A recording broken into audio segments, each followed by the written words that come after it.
Hola y bienvenidos. Hoy vamos a analizar a fondo un material que, la verdad, es una pequeña joya. Sí que lo es. Un cuento titulado Mil ecos.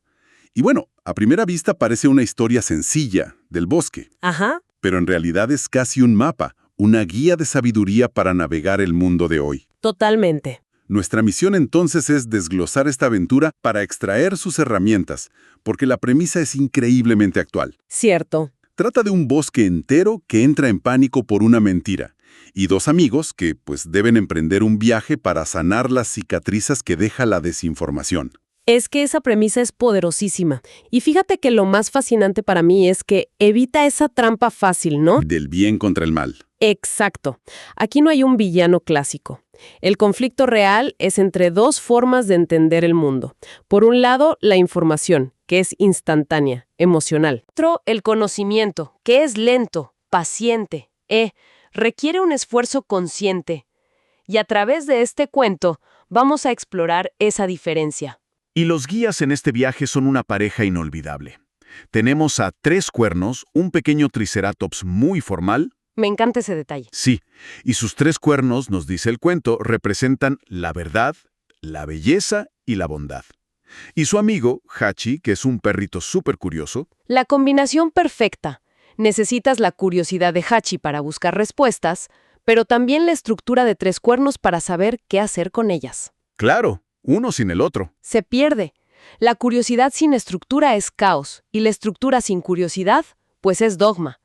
El cuento nos dice desde el inicio que necesitamos ambas. Bueno, vamos al momento en que todo se tuerce. Los amigos encuentran una extraña piedra negra, brillante, que como que zumba. Ajá. Y de repente, de ella emerge un colibrí hecho de pura luz púrpura, que grita una noticia alarmante y, como sabremos después, totalmente falsa.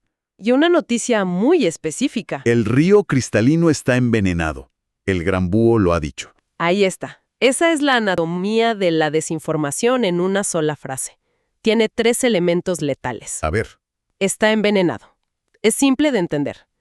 Y lo más importante, se atribuye a una fuente de autoridad incuestionable. El gran búho lo dijo. claro, es una receta para el pánico. Instantáneo. Y el efecto es devastador. El cuento lo pinta con unas imágenes muy potentes. La ardilla suelta todas sus nueces, los peces saltan a la orilla. Es el caos absoluto. Sí, pero en medio de ese pánico, Tres Cuernos se detiene y hace la pregunta que lo cambia todo. La pregunta clave. ¿No deberíamos preguntarle primero al gran búho? Y eso es el primer acto de resistencia. Fíjate que no es gritar, eso es mentira. Es algo mucho más poderoso. Es introducir una pausa. Es introducir una pausa. Es la sugerencia de verificar. Pero claro, para el resto del bosque ya es tarde. El miedo ya se contagió. Efectivamente. Suben a la montaña y el gran búho, por supuesto, les confirma que él nunca dijo tal cosa. Y es aquí donde les da la primera gran lección. La metáfora central de toda la historia. La mentira viaja como rayo. La verdad camina como tortuga sabia. Es una metáfora brillante, porque no se trata solo de la velocidad. El problema no es que la mentira llegue primero. Sino el daño que causa mientras tanto. Exacto. El daño que causa en ese intervalo antes de que la verdad, con su paso lento, pueda alcanzarla. El cuento lo llama las cicatrices de la mentira. Esa palabra cicatrices me parece muy bien elegida, porque una herida puede sanar, la verdad puede salir a la luz, pero la cicatriz, La cicatriz es el recordatorio permanente del daño. Es la desconfianza que queda entre los animales, la duda, el miedo residual. claro, La confianza es como un cristal. Una vez roto, aunque pegues los trozos, nunca vuelve a ser igual. Y en nuestro mundo, bueno, vemos esto todos los días, ¿no? totalmente. Se lanza un rumor falso, horas o días después llega el desmentido, pero el desmentido nunca tiene el mismo alcance viral. La mentira apela a nuestras emociones. Al miedo, a la indignación, claro, mientras que la verdad apela a la razón. En una carrera, la emoción siempre lleva ventaja. Esas son las cicatrices, la erosión de la confianza. Y para sanar esas cicatrices, el gran búho les encomienda una misión que, como decías, parece de leyenda. Les da un mapa de telaraña plateada y los envía a encender 3 antorchas sagradas. La primera en el tempo del silencio reflexivo. Y el búho aclara que la prueba no desafiará sus patas, sino sus mentes y sus corazones. Me encanta eso. La solución al ruido no es más ruido, sino un tipo de silencio muy particular. Así es, llegan a una cueva de cristales que cantan y se encuentran con una tortuga milenaria. Para encender la primera antorcha, la azul, deben resolver su acertijo. Que es buenísimo. ¿Qué es lo que todos hacen cuando no saben, pero pocos hacen cuando sí saben? Hachí, impulsivo, ya está a punto de ladrar cualquier cosa. Pero Tres Cuernos lo calma. Hace una pausa. Se quedan en silencio, escuchando los cristales, y tras un buen rato, Tres Cuernos responde: hablar. Una respuesta de una profundidad enorme. La tortuga lo explica. Todos hablan cuando no saben, creyendo que su ignorancia es conocimiento. Pero los sabios, cuando sí saben, primero hacen silencio. Para que sus palabras sean semillas, no piedras. Exacto. Esta primera herramienta, el silencio reflexivo, es el antídoto directo contra la impulsividad del colibrí. Pero aquí me surge una duda. En la práctica, en el mundo real, ¿no es arriesgado hacer silencio? Vivimos en una cultura que exige una opinión instantánea. Es una pregunta clave. Si no reaccionas, pareces desinformado o indiferente. ¿Cómo se lucha contra esa presión? Es que el cuento no propone un silencio pasivo, sino uno activo, estratégico. No es callar para siempre, es crear un espacio entre el estímulo y tu respuesta. Un espacio para pensar. Claro, en ese jardín del pensamiento, como lo llama la tortuga, es donde puedes hacer las preguntas importantes. ¿Quién me dice esto? ¿Por qué ahora? ¿Qué evidencia hay? El silencio no es ausencia de respuesta. Es la condición para construir una de calidad. Entendido. No es un silencio vacío, sino fértil. Es un acto de poder, de hecho. Bueno, con esa lección y la antorcha azul encendida, se dirigen al segundo templo, una torre de panales de abejas, el templo de la organización armoniosa. Si la primera defensa era crear un espacio mental, esta se enfoca en qué hacer dentro de ese espacio. No basta con acumular información. Hay que saber ordenarla. Exacto. Y ese es el desafío. El templo es una biblioteca caótica. Su tarea es ordenarla, pero no de una sola manera, sino creando múltiples sistemas que convivan. Una estructura flexible la llama la reina, no una prisión de ideas. La sabiduría necesita orden, pero un orden que pueda adaptarse. Y aquí Tres Cuernos tiene un momento de genialidad. Organiza todo, pero hace algo inesperado. Deja estantes enteros completamente vacíos. Ajá, la abeja reina le pregunta por qué y él responde algo que me dejó pensando. Son para los libros que aún no se han escrito, para las preguntas que aún no sabemos hacer. Ahí es donde la cosa se pone realmente interesante. La antorcha dorada que se enciende es la de la estructura del conocimiento, que tiene dos componentes. El primero es la jerarquía, ¿no? Sí.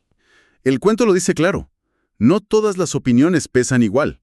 La opinión de un experto vale más que la de alguien que solo leyó algo por encima. Esto choca con la idea de que en Internet toda la información es plana. Claro, no es democrática en ese sentido. No lo es. La sabiduría requiere reconocer y valorar la experiencia. No se trata de censurar, sino de curar. De saber que la opinión de un virólogo sobre una pandemia y la de un actor en redes sociales no ocupan el mismo estante en tu biblioteca mental. Exactamente. Y el segundo componente es ese, el de los espacios vacíos. Esto es la humildad intelectual hecha arquitectura. Me gusta esa definición. Significa que tu sistema de conocimiento debe tener, por diseño, un reconocimiento de su propia ignorancia. Es admitir, esto es lo que sé, y aquí está todo el espacio para lo que aún no sé. Y nos queda el tercer templo, el más misterioso. Un jardín con árboles que crecen al revés. Con las raíces apuntando al cielo. Allí, un mapache anciano los lleva ante el árbol del conocimiento experto. Y la prueba parece casi una broma. Sí, es desconcertante al principio. Les da una semilla y les dice que para encender la antorcha deben plantarla y esperar.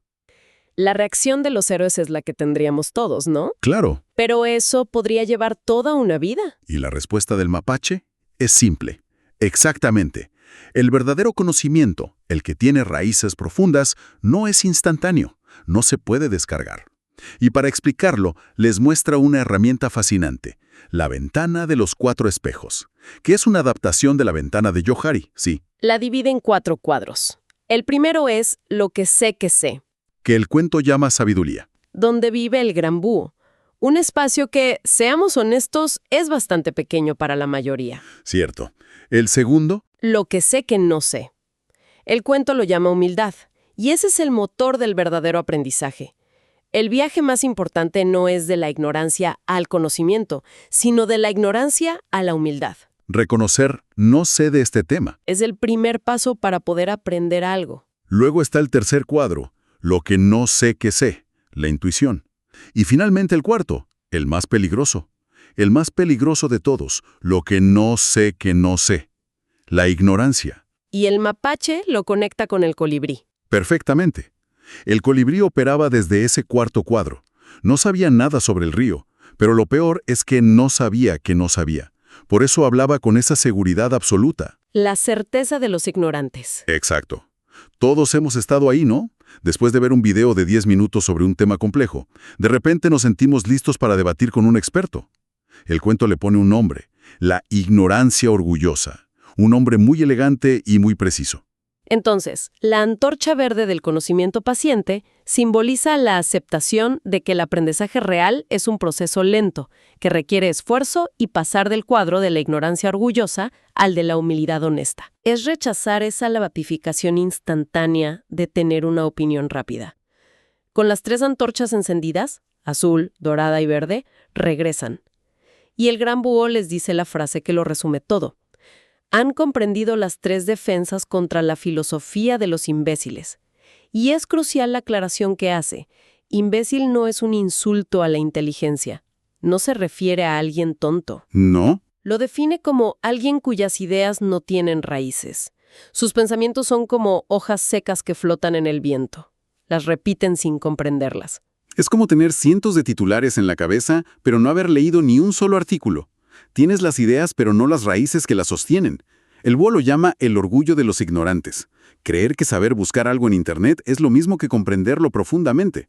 La diferencia, dice, entre encontrar el mapa del tesoro y hacer el viaje, claro, Y ahí es donde las 3 antorchas se revelan como un sistema de defensa integral.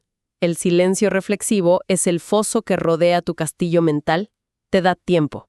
la organización y jerarquía son los muros y las torres. La estructura, sí.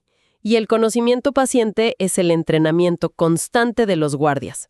Es un sistema completo para cultivar un pensamiento con raíces.